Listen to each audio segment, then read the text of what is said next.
Amados, como iglesia tenemos una responsabilidad muy grande ante un mundo que está sumergido en el pecado.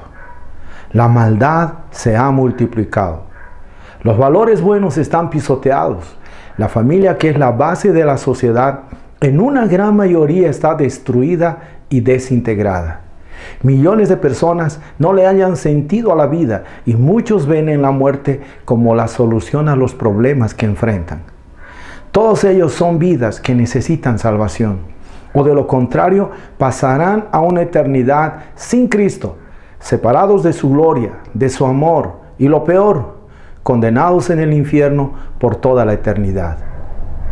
Jesús comisionó a la iglesia a predicar el evangelio del reino a toda criatura y que hiciera discípulos en todo el mundo. Para cumplirle eficazmente le dio el poder y la autoridad por el Espíritu Santo. Por tanto, la tarea primordial de cada creyente es alcanzar a otros con el evangelio de Jesucristo. Cuando hablamos de Cristo, estamos cumpliendo con nuestro propósito principal de existencia aquí en la tierra. Todos, absolutamente todos aquellos que dicen o se dicen ser cristianos, nacidos de nuevo, deben comunicar el evangelio. Esa es la manera de hacer evangelismo. Vamos a ver lo que significa evangelismo. La palabra evangelismo o evangelización viene de una palabra griega, evangelium, y hay 4 formas básicas de esta palabra. Una palabra significa buenas noticias. 2 palabras significan proclamar las buenas nuevas. Y una palabra se refiere al evangelista o a la persona que hace la proclamación. Equivocadamente, el evangelio es llevado a cabo en reuniones de adoración o cultos programados para tal fin dentro de las iglesias. Y esa no es la manera correcta de hacer evangelismo. Evangelismo no es lo mismo que avivamiento. Avivamiento es el Señor en operación en la iglesia. En el avivamiento, el énfasis está sobre la presencia del Señor restaurando la vida de su pueblo. En cambio, evangelismo es la iglesia trabajando para el Señor y no debe ser un programa o una actividad más de la iglesia. Más bien debería de ser una prioridad continua de comunicar el evangelio del reino a tiempo y fuera de tiempo. En el evangelismo, el énfasis está sobre la experiencia del nuevo nacimiento, el inicio de la vida espiritual. Un verdadero avivamiento debería renovar nuestras vidas y con todo encender el fuego y pasión por las almas perdidas a fin de que el evangelio transforme sus vidas en nuevas criaturas en Cristo. Por tanto, evangelismo es comunicar el evangelio a través del poder del Espíritu Santo, de tal manera que hombres y mujeres tengan una oportunidad de aceptar o rechazar a Jesucristo como Salvador y Señor y se tornen miembros de su iglesia.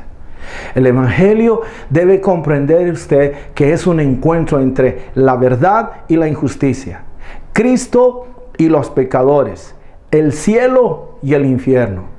Es el evangelismo del reino de Dios que debe ser compartido, no las tradiciones de hombres o las creencias denominacionales. La meta no es atacar los sistemas políticos u otras religiones, y menos como se ve hoy, atacarse entre iglesias de Cristo. La meta no es cambiar la sociedad, pero sí ver a las personas cambiadas a través del poder del evangelio. La meta ni siquiera no es las buenas obras educacionales, médicas o los programas de cuidar y alimentar a las personas. No está mal hacer todo ello, pero la presentación del evangelio debe ser la meta del fin, o ellos o esos programas se vuelven solamente en programas sociales. Comunicar el evangelio significa que él debe compartirse de tal modo que lleve a las personas a aceptar a Jesucristo como el Salvador y Señor de su vida. Cuando usted comparte el evangelio de esta manera, usted está evangelizando. Si usted desea evangelizar, usted debe estar en contacto con aquellos que están espiritualmente perdidos en el pecado, pues la evangelización debe suceder en el lugar donde los pecadores están. Tal vez usted se estará preguntando, y muchos se preguntan, ¿por qué el mundo necesita ser evangelizado? Para contestar esta pregunta, usted debe entender dos cosas: la condición y el destino del perdido o del pecador. ¿Cuál es la condición del pecador? En la Biblia, Génesis 3, habla sobre cómo el pecado entró en el mundo. Cuando fueron creados Adán y Eva, ellos tenían una naturaleza pura y perfecta. Pero después de que ellos pecaron, esa naturaleza se corrompió. Cuando Adán y Eva empezaron a reproducirse y tener hijos, estas nuevas criaturas o sumas a la raza humana nacieron con una naturaleza básica de pecado. A partir de ahí, el hombre no era más tan bueno como Dios lo había creado. Su pensamiento natural y sus patrones de vida, de acción, eran completamente malas. Por esta razón, todas las personas de todo el mundo, de todos los tiempos, se llaman pecadoras. Romanos 3:23 dice: por cuanto todos pecaron y están destituidos de la gloria de Dios. Todas las personas que no se han arrepentido del pecado y experimentado el nuevo nacimiento que se describe o es descrito por Jesús en Juan capítulo 3, es considerado perdido. ¿Por qué? Porque ellos han perdido la naturaleza pura con que Dios creó al hombre originalmente. Esto los hace pecadores y no salvos, por lo cual su destino es trágico y doloroso. Ahora, ¿cuál es el destino del perdido? Debido a ese pecado, al pecado original de Adán y Eva, la muerte entró en el mundo y eventualmente, debido a esto, todos mueren físicamente. Mas lo peor no es eso, sino es la muerte espiritual del hombre. Porque después de la muerte física viene el juicio. Hebreos 9:27 dice: y de la manera que está establecido para los hombres que mueran una sola vez, y después de esto el juicio. Después de la muerte, el hombre se presentará ante el juicio de Dios. Las personas que no se han arrepentido de sus pecados enfrentarán una segunda muerte. Ellas morirán la muerte espiritual. Y esa muerte espiritual es la separación eterna de Dios, y su destino es el infierno. Por eso Romanos 6:23 dice: porque la paga del pecado es muerte. Y voy a dar lectura de lo que está en Apocalipsis 20, del verso 11 al 15. Mire lo que dice: y vi un gran trono blanco, y al que estaba sentado en él, de delante del cual huyeron la tierra y el cielo, y ningún lugar se encontró para ellos. Y vi a los muertos, grandes y pequeños, de pie ante Dios, y los libros fueron abiertos. Y otro libro fue abierto, el cual es el libro de la vida. Y fueron juzgados los muertos por las cosas que estaban escritas en los libros, según sus obras. Y el mar entregó los muertos que había en él, y la muerte y el Hades entregaron los muertos que había en ellos. Y fueron juzgados cada uno según sus obras. Y la muerte y el Hades fueron lanzados al lago de fuego. Esta es la muerte segunda, y el que no se halló inscrito en el libro de la vida fue lanzado al lago de fuego. Cuando realmente entiendes el destino del perdido, comprendes la necesidad urgente por la evangelización.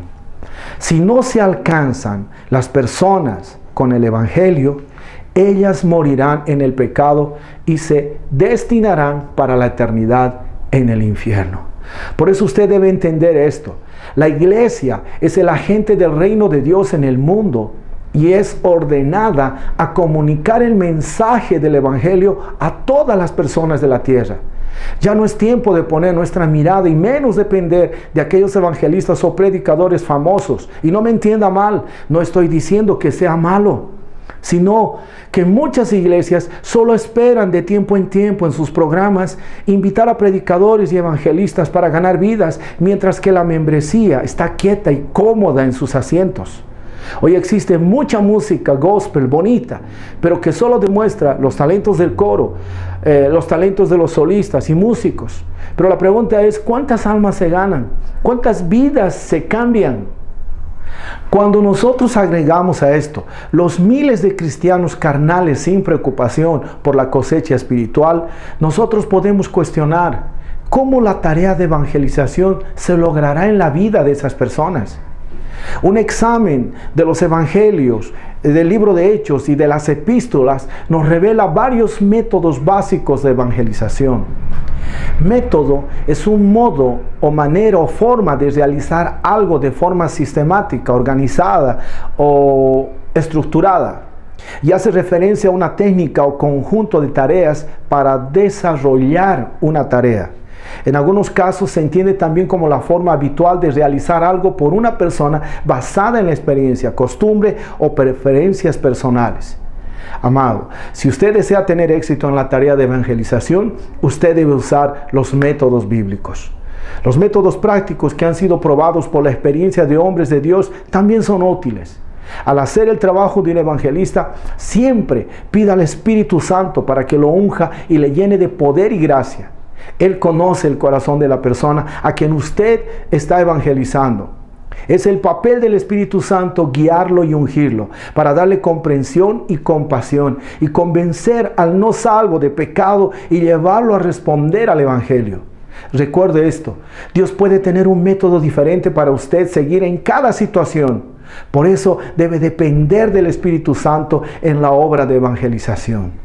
Vamos a ver ahora cómo fue el evangelismo en el ministerio de Jesús y los apóstoles. A partir de este momento, usted va a experimentar algo precioso, va a aprender algo hermoso, tomando como ejemplo el modelo de Jesús y de los apóstoles y de la iglesia primitiva, de cómo ellos impactaron a miles y miles de personas.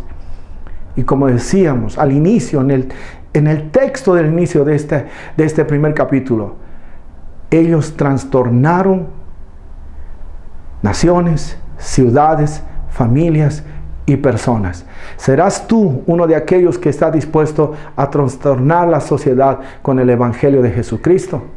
Vamos a aprender juntos y vamos a ver cómo era la evangelización de los tiempos del Nuevo Testamento.